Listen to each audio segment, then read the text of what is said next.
use liberalism in the philosophical sense, that is to say, what is it to organize a society, right, by taking liberty, right, as the most important social and political value. Lots of things we want to accomplish, right, socially.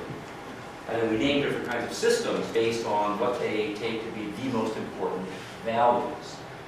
And if you survey the contemporary landscape around the world, there's lots of different kinds of political systems, but broadly speaking, they fall into four categories.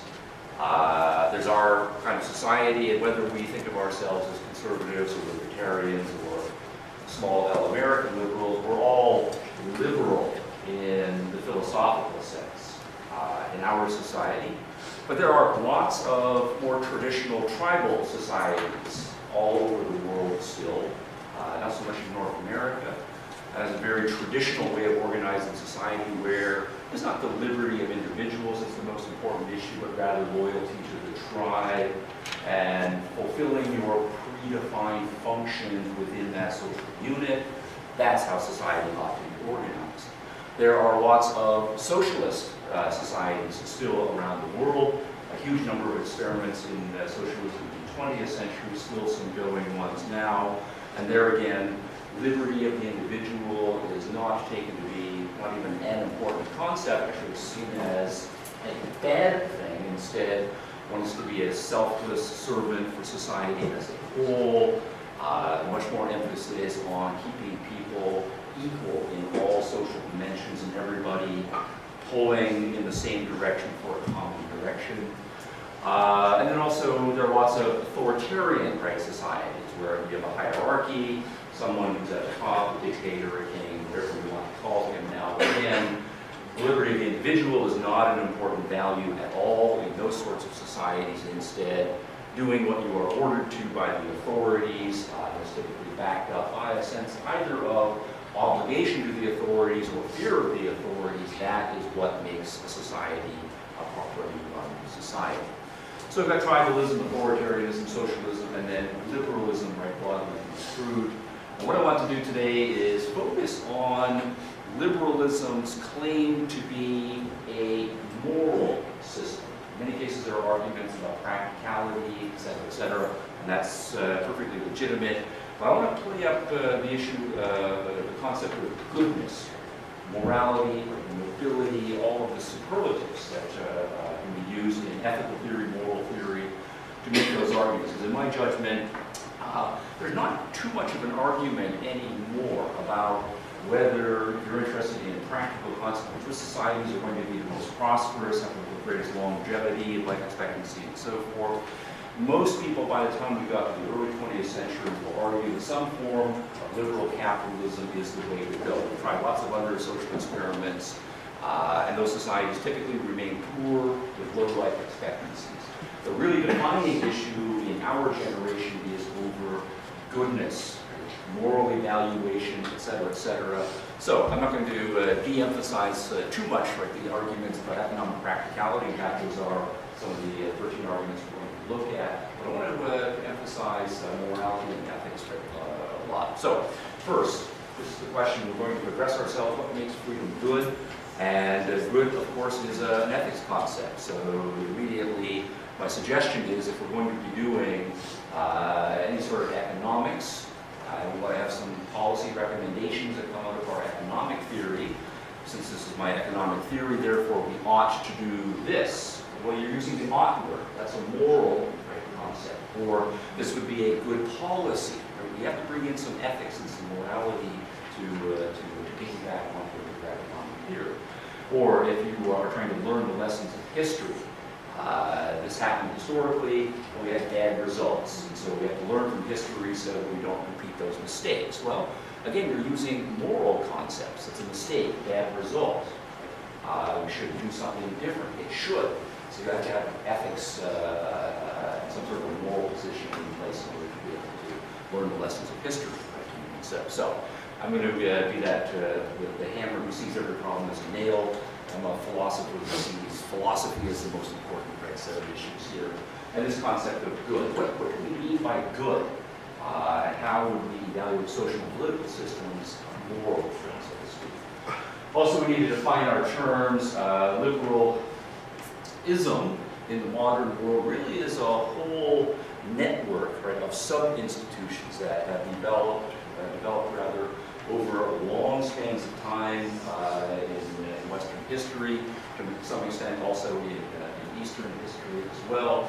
But here's a network of them here. The idea of the rule of law, that is to say, it's not the case that just anybody can make up, right, whatever rules they are, even if they are in positions of authority, but the laws need to be specified, perhaps written down, right, in a constitution, right, to get rid of arbitrariness, right. So contrast here is sometimes to the rule of men, where in any generation or at any given time, whoever is in power, they just can decide what the law, right, is going to be. So the law needs to be stable, defined, right, and so forth. Placing limitations, right, on the power of government as a core theme within liberty. Largely that's for historical reasons. By far, by huge exponential factors, the worst abusers of human rights and freedoms have always been governments. Of course, private individuals, private organizations can do damaging things to each other, but nothing on the scale of governments once they have that concentrated power.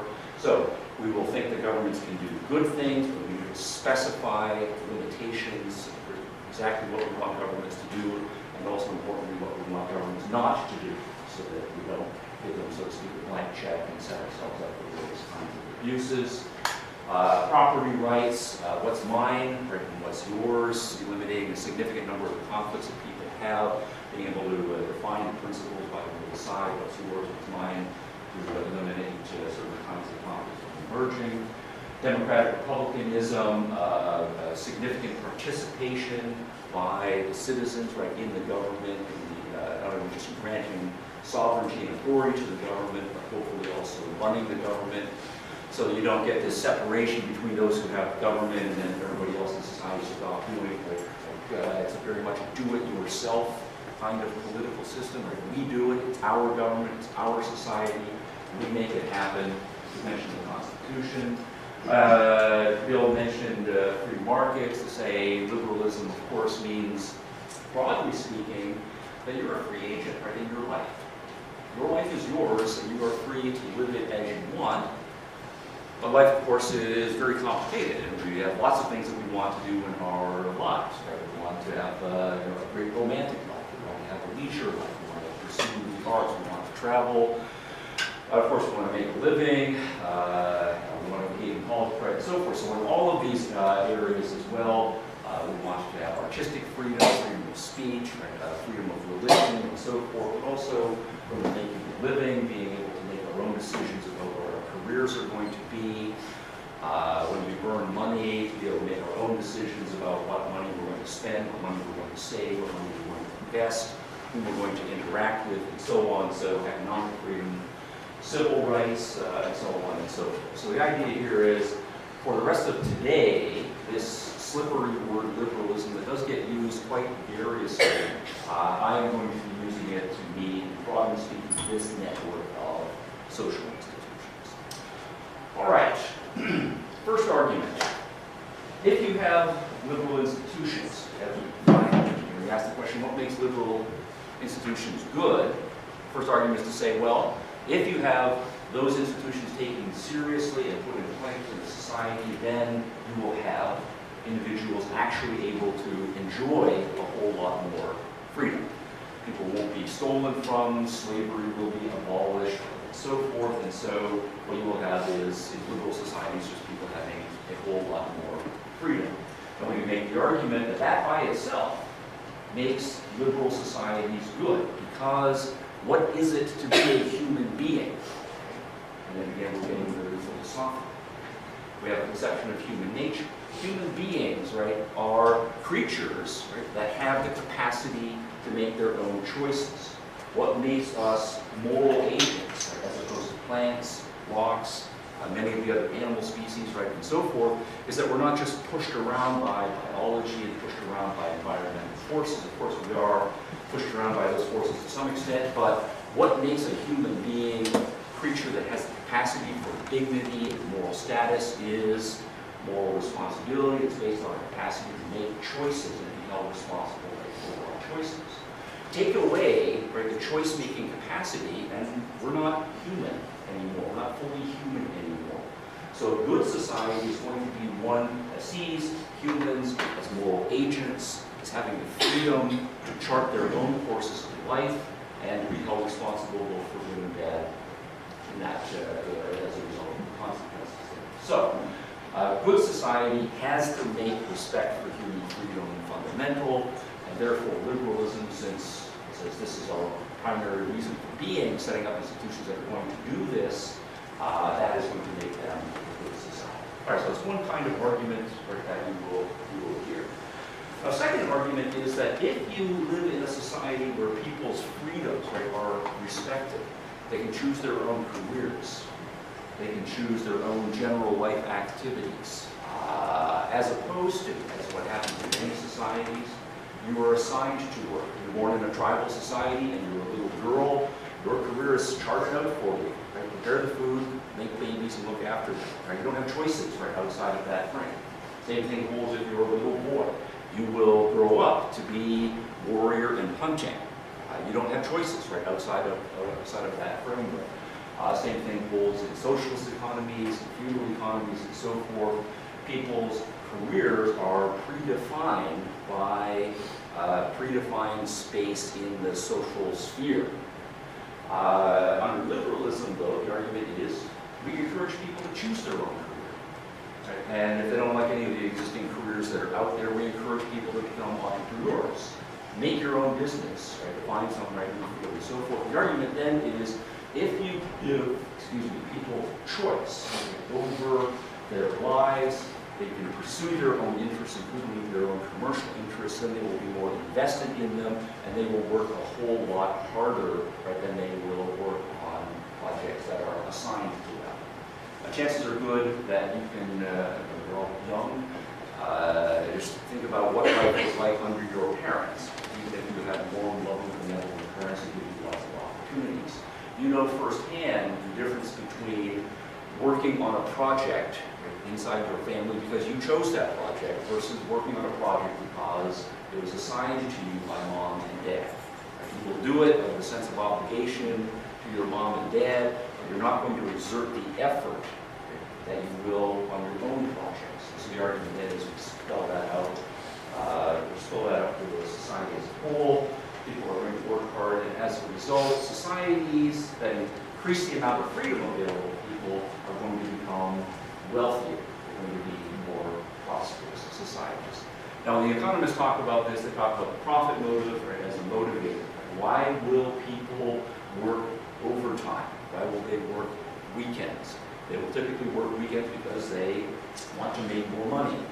And if they know that they're also going to be able to keep the money that they make, their property rights are respected, they will be motivated to put in the extra hours in order to make themselves wealthier. But of course, if everybody is doing that, that society is going to be wealthy. All right, so it's one line of argument, and it focuses on the power of the profit motive to increase the net wealth rate in the society. There's another argument that's used that says, by contrast, if you think about more centrally organized societies, and suppose, I don't know, we talked a little bit about kings and getting away from kings in the first talk here, but maybe you would like to be a king or a queen. So put yourself in that first-person perspective, and just imagine that you, in fact, were the king or queen of all of Springfield. And that means that you have to make all of the major decisions, including all of the major economic decisions for Springfield.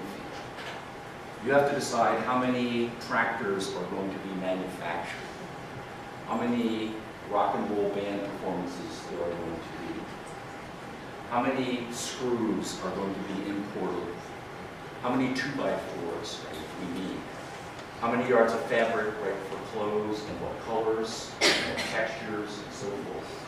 There are thousands upon millions of decisions that will affect the economic well-being, right, of this people of Springfield.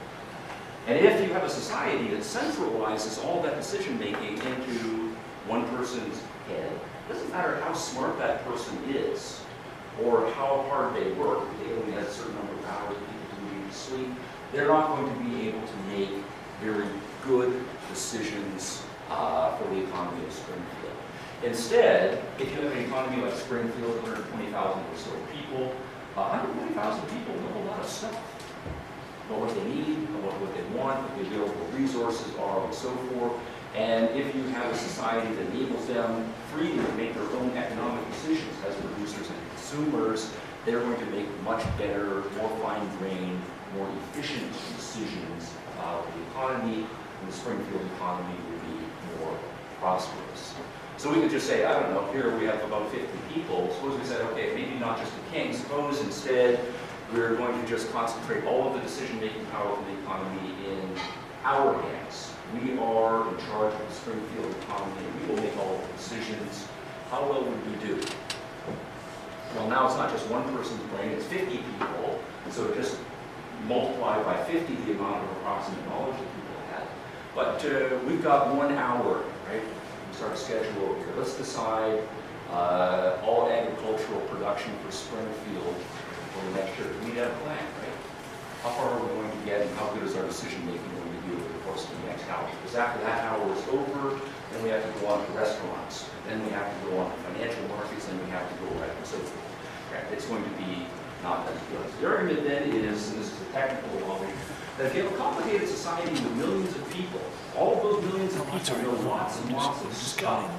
And what makes it possible for the liberty-oriented societies is that they take that most important asset, which is knowledge, human knowledge, and it liberates it by letting people act on what they actually know in their lives. So, millions of people are collectively more intelligent than one or a handful of people trying to organize a society as a whole. As a result, we get into free societies, there's all sorts of trade networks, all kinds of industry associations, stock markets, bond markets, right, and so forth, where people come together in various coordinated fashions to gather knowledge, and those societies then also become where it is much more prosperous. All right, another line of argument is not to focus on incentive or what people know. We want people to be incentivized to work hard. We want people who actually know what they're talking about to be able to act during the economy. Those are two important features there. The whole line of arguments to stress the individuality, right, that comes out of liberal societies. Because in a liberal society, we say you're free. It's your life. Live it how you want. Be your own person. Right? Find your own clothing taste, your own musical tastes, your own friendships, etc., etc. And so what then happens in liberal societies, in contrast to communal societies, tribal societies, and so forth, is you have a whole lot more individuals, people who are unique, special. A lot of them will be weirdos, of course, right, or eccentrics, but also what's interesting is eccentric people are often the most creative people, the ones who come up with their own unique ideas. Also, you're encouraging people to experiment, to try different things. So a culture that encourages individuality is going to be very much more experimental in a whole lot of ways. And the argument then that is made is that those societies, right, the liberal societies, are the ones that will have the most creativity in all spheres. They'll have the most creative scientists. The scientists are then thinking for themselves and going off in various directions. They'll have the most creative artists. They'll have the most creative people in the business sphere, and so forth. So what you will then have is a society that is much more creative and innovative. And then, as we know, certainly when we listen to economists, if you want to have a prosperous society, then you have to be creative, you have to be innovative. And one of the big reasons, of course, and why we live in the prosperous society that we live in is because the enormous amount of creativity and innovation. Talk to your grandparents, hopefully they're still alive, and they'll tell you the stories about what things were like in their day, right? And you'll tell the same stories to your grandchildren, right? Hopefully, right? It's amazing, right? The amount of creativity. But that only happens in certain societies. And there's still lots of societies around the world that don't think creativity is a good idea, or that innovation, right, is a good idea, or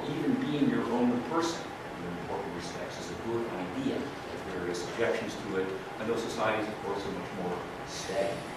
The argument then here is, we have two lines of arguments. One is to say that freedom by itself is part of the human birthright. And liberalism is good because it increases human freedom. And then we have three sublines of arguments that all say, look, if you think it's better to be prosperous than it is to be poor, that's a value judgment, right, of course. But if it's good to be rich, and have as many people as possible, right, to be rich and give people the prospect to become rich for all the good things that money can help you buy, then a society that has a track record of being more wealth generating is going to be a good society. Okay, now this is the focus on productivity. Another set of arguments I want to turn to. That's to say, it's not just that liberal societies or free societies produce a lot of wealth. We also, if we're going to try to evaluate the goodness or badness of societies, see how the wealth is distributed, right? Who gets what, right, in that society. And one line of argument is that it makes everybody better off. So if you take the people in liberal societies, including the very poor people, they are better off than people who are in tribal societies, in socialist societies, in dictatorial societies, and so forth. So one example I sometimes like to use just is example of the richest man in the world in the 1830s. I don't know if you know who this was. His name was Nathan Rothschild. He was a banker.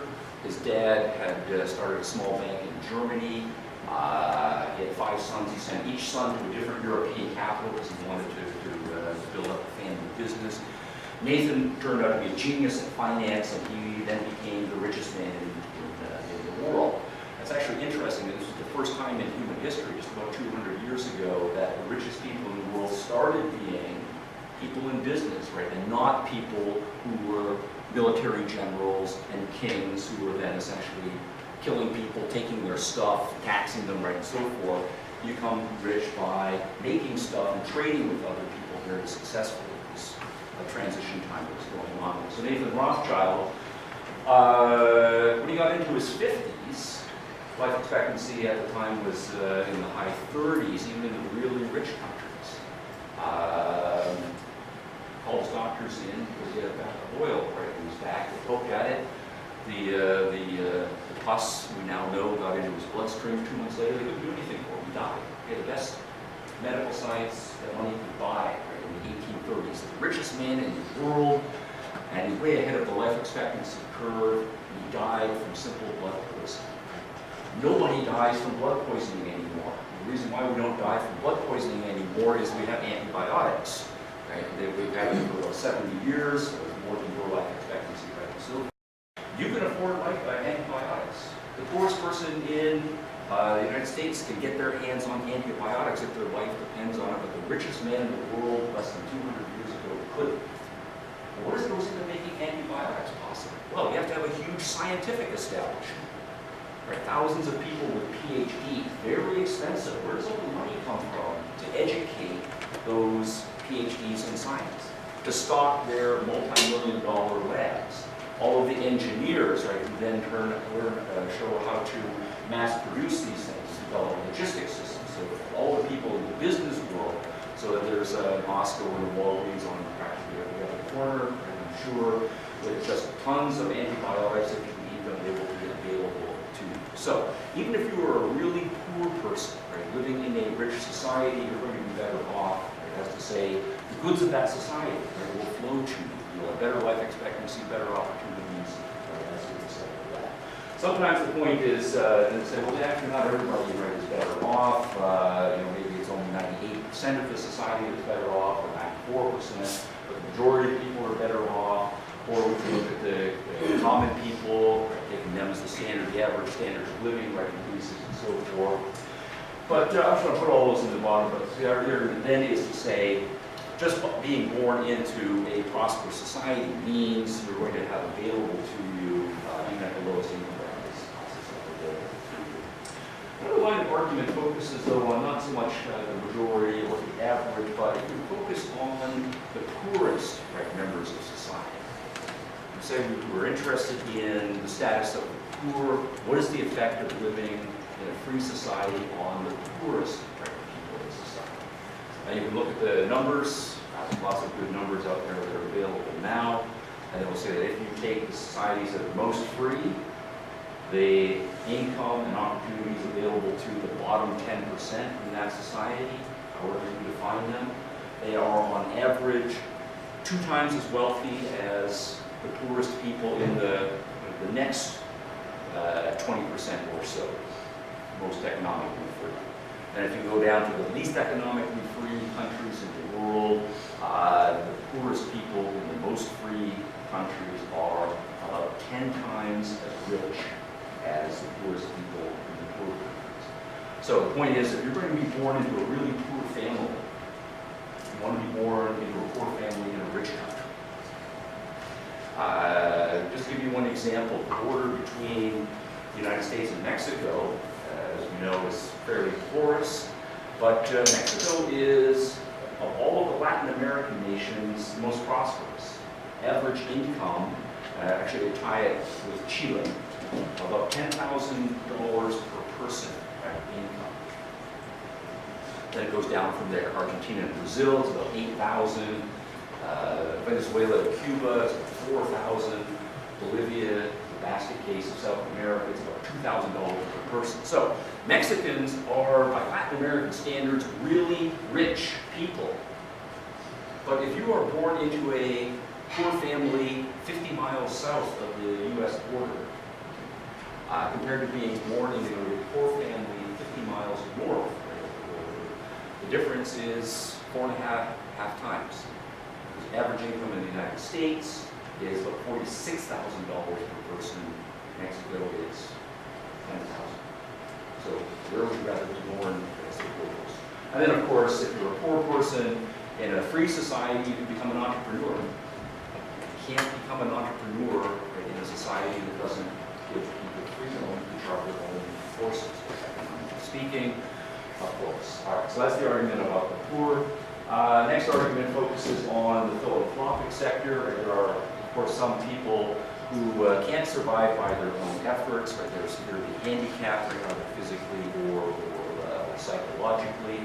And the argument that here is, if you have a rich society, there's going to be lots of excess wealth available in that society. Of course, that means people buy lots of stuff, but they also give increasing amounts of money then, because they are on average so much richer, right, to hospitals, to research labs, to technology firms, to hospice care, right, and so forth. And I think of handicapped people.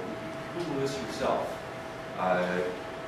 Go to Amazon and just type in wheelchair and see how many different models of wheelchair there are available at all kinds of price ranges, ranging from very cheap ones right to very top of the line.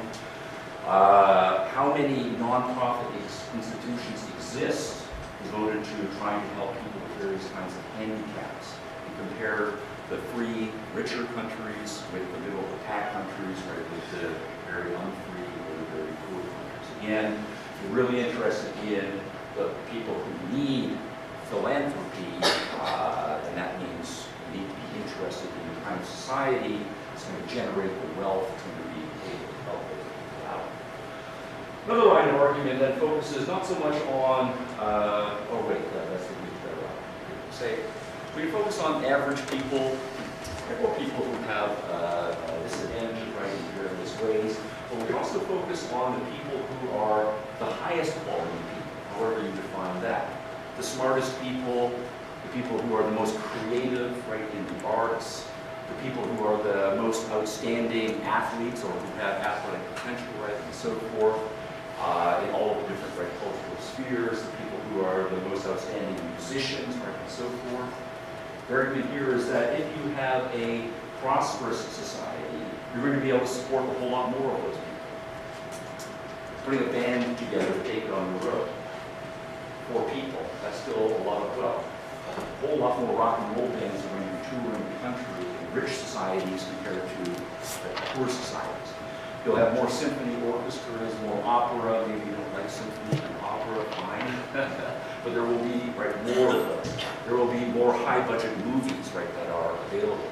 You'll have more professional sports teams, and of course professional sports, these people need specialized medical care, specialized nutrition, travel, and so forth. These are all very expensive things.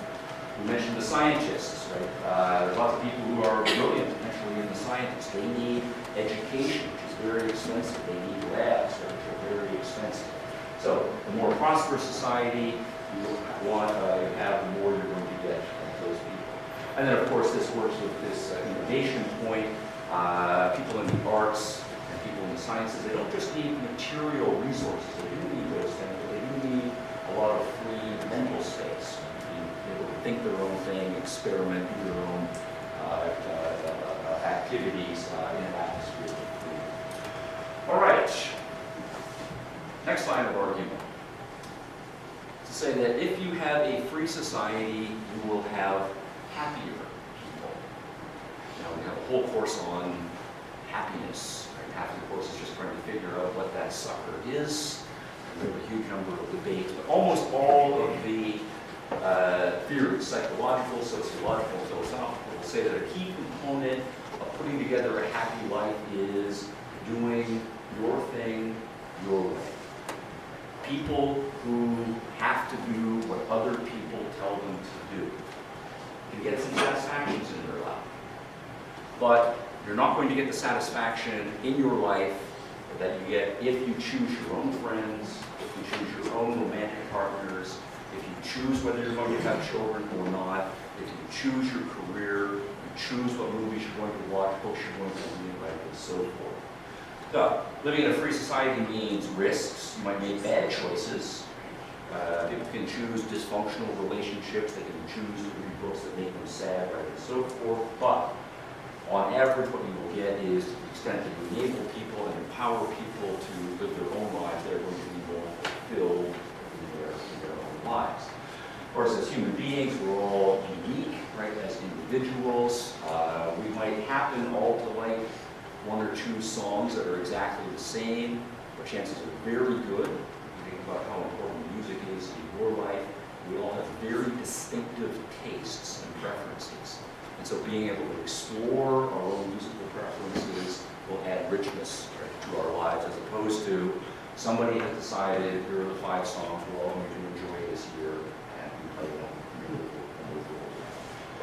You're also going to get more interesting societies. And this is an interesting criterion because it's an aesthetic criterion. And the argument is that if you have free societies, then you'll have a lot of people who are more unique and individual, but that's what we like about other people. We don't like people who are just clones of other people, who are just Me Too copiers of other people's opinions, who are just doing what other people tell them to do, et cetera, et cetera. If you think about why we like to travel, for example, we like to travel to places that are unique, exotic, where people are doing different things. There's a lot of innovation and experiment going on and so forth. So this argument argues that it's going to be the freer societies that are the most interesting societies, the ones that you